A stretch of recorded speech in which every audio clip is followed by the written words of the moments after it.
मनुस्मृति में कहा गया है कि अगर कोई अतिथि अपने दरवाजे पर आए तो उसको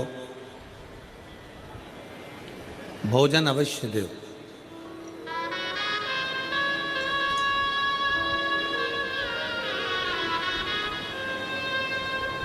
और मैं इसके लिए कमल देवांगन जी को धन्यवाद देता हूँ, उसके लिए साधुवाद देता हूँ कि लोगों के यहाँ तो एक अतिथि आते हैं, आपके यहाँ तो ये लाखों में अतिथि आए हुए हैं। ये शिव कृपा।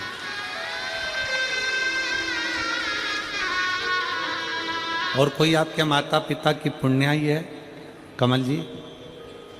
कहीं आपके माता पिता की पुण्याई है, कहीं दादा परदादा की पुण्याई है, और कोई पुण्य पूर्व का करा होगा जो ये आप इस पवित्र कथा के यजमान पद ग्रहण कर कर इतने शिव भक्तों का मुख झूठा करा रहे हैं। उसके साथ उसके लिए बहुत बहुत साधुता है, नमन।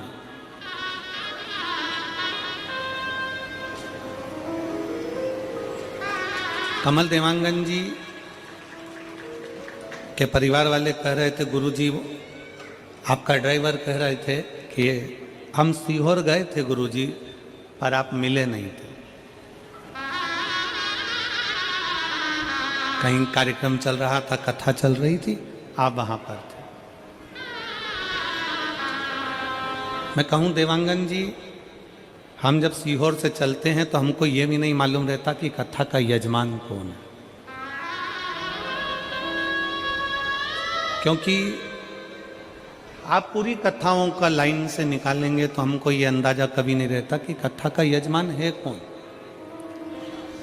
समितियां कथा लेती है, कौन यजमान बनता है, कौन बैठता है, कौन पूजन करता है, कौन भगवान का भजन करता है। हम तो जब कथा करने के लिए व्यासपीठ पर जाते हैं तो जो सामने पूजन करने बैठता है उसको शंकर और पार्वती मानते हैं और शंकर पार्वती का स्वरूप मानते हैं।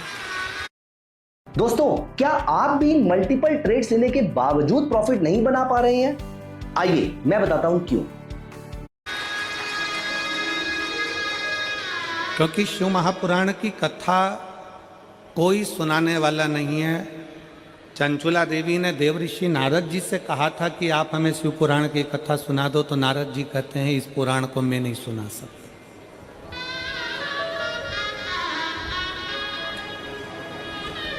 इस पुराण को मैं नहीं सुना सकता,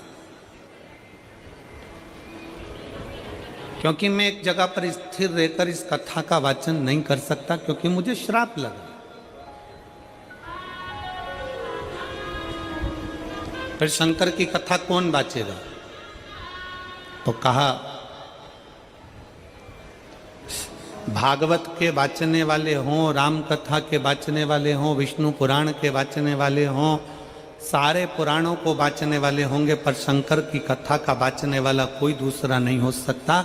वो शंकर का ही कोई कृपा पात्र होगा जो शिव महापुराण की कथा का वाचन करेगा। तो शिव की कृपा से चंचुला देवी को तुमरुका जी मिले।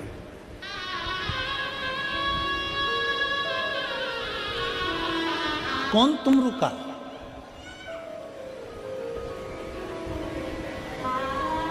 तुमरुका कौन? वो तुमरुका जिसका स्वरूप नारद जी जैसा है और मुख घोड़े का लगा है। वो भी करताल बजाता है, वो भी वीणा बजाते हैं। नारद जी एक जगह नहीं टिकते, वो चलते रहते हैं, और तुमरुका जी एक जगह पर रहकर भगवान शंकर की ऐसी भक्ति करते हैं कि मुख में अन्न का दाना नहीं लेते। केवल बेलपत्र के वृक्ष पर कोई जल गिरता है आसमान का, उस जल को मुख में धारण कर लेते हैं। अन्यथा तुमरुका जी भूखे रहकर शंकर की भक्ति में 24 घंटे डूबे रहते हैं।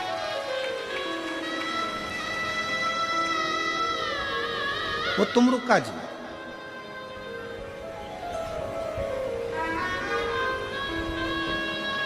एक बार नारद जी के भांजे से तुमरुका जी की मुलाकात हो गई थी।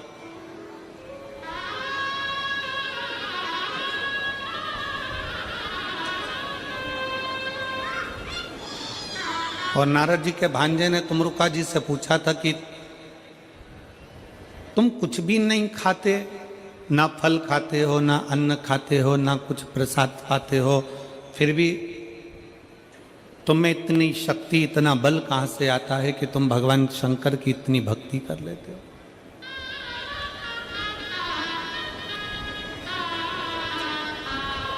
तुमरुका जी ने एक बात कही थी, मैं इस छत्तीसगढ़ की पवित्र भूमि से देश विदेश में बैठे हुए सभी शिव भक्तों को और आस्था चैनल पर सुन रहे सभी शिव भक्तों को और फेसबुक यूट्यूब के जुड़े हुए सभी शंकर के उपासकों को रायपुर की इस पवित्र भूमि से कहना चाहूँगा।